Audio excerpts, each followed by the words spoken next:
I want to send a message to the Deputy President. Na nimwambia kuwa ataweka mikutano yote Kenya nzima, lakini asiingilie katika mambo ya familia. Akiingilia mambo ya familia kwa sababu kuchokozana kisiasa, basi atapatana na sisi kama kifamilia. This is our family land na hana ruhusa kuja kaeka mkutano katika shamba ya familia. Na wananchi wamejitokeza kutoa hivi vitu yote. Last night is an unfortunate event where thugs came to destroy the dais and declared that there will be no meeting. But I want to tell the people who are sponsoring them, and I want to tell Governor Kingi that he cannot bring political intolerance in Kilifi. That him as a party leader of PA, he has declared that this place, no other leader or other person will hold meetings here. And therefore he's using young people and hiring goons and thugs to come and destroy property, which is actually malicious damage of property that we have seen here. And that he is saying he will zone this area. But I want to tell Governor King that he has been a big beneficiary of political cohesion in this area. Today he cannot say that a local party is the one that will rule this area, no other party will come in. And therefore he is using a member of a family, one member of a family to come and make noise about this property, while we have actually talked to the family has agreed, and the family has graciously said, let's hold the meeting here. But because he sees political competition, Governor Kingi sees political competition, that he's losing ground, then he wants to distract us and say that this is his territory and therefore no other leader will come here. But I want to tell him and those that are supporting him that he's in for a rude shock, because the people of Kilifi have decided that they will not abide by political intolerance. We want political maturity here. Let political parties compete fairly on a fair ground. But he cannot use the provincial administration here to actually distract and destroy property and say that we are running into a general election. A general election that's going to be hotly contested, and we want everybody to get a fair playing field. But I'm not requesting Kingi. I am telling him that we will not accept his shenanigans, and we will not be bowed.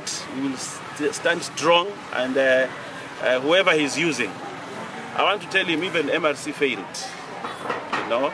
And if he's going to use the MRC tactics in this area, we are telling him that the people of Kilifi will make a political choice, a decision, and one of the choices they will make, these people of Kilifi, is not him.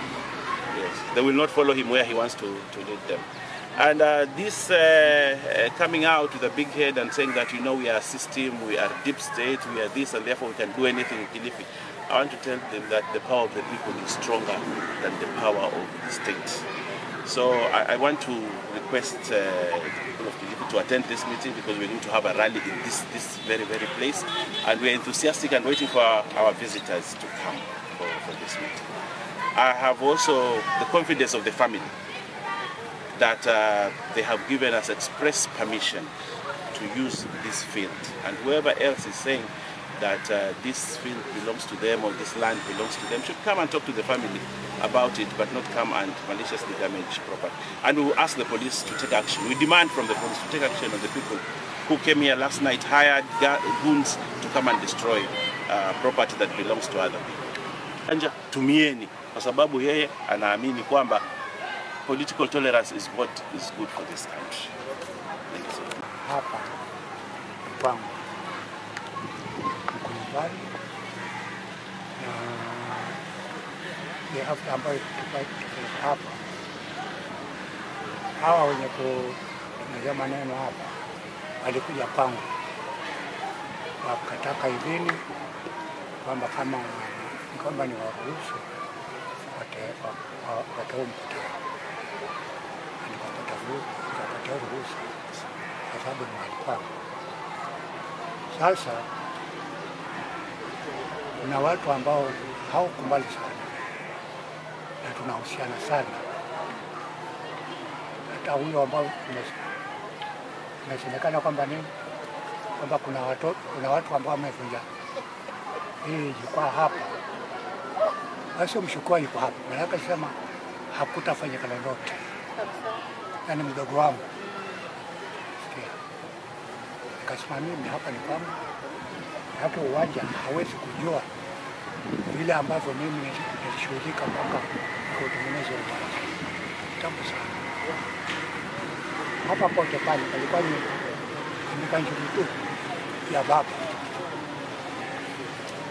kwa tunachukua korosho, lakini wakati ule mtambo mkubwa wa korosho milenia pale ilipoingia, sasa ule moshi wanasumba sana na mikanji kaza na kufa. Sasa baada ya hapo ndio mwamba baba fanya mimi ni tengeneza uwanja hapa ili kwamba ni kucheza mpira. Na wakati huo kabla ya hapo tulikuwa tunakuja ile shule ndefu wana uwanja wao kwa tukaenda kucheza uwanja. Kwa hivyo ninashangaa sana kwamba kuna watu usiku wamekuja wakabomoa ile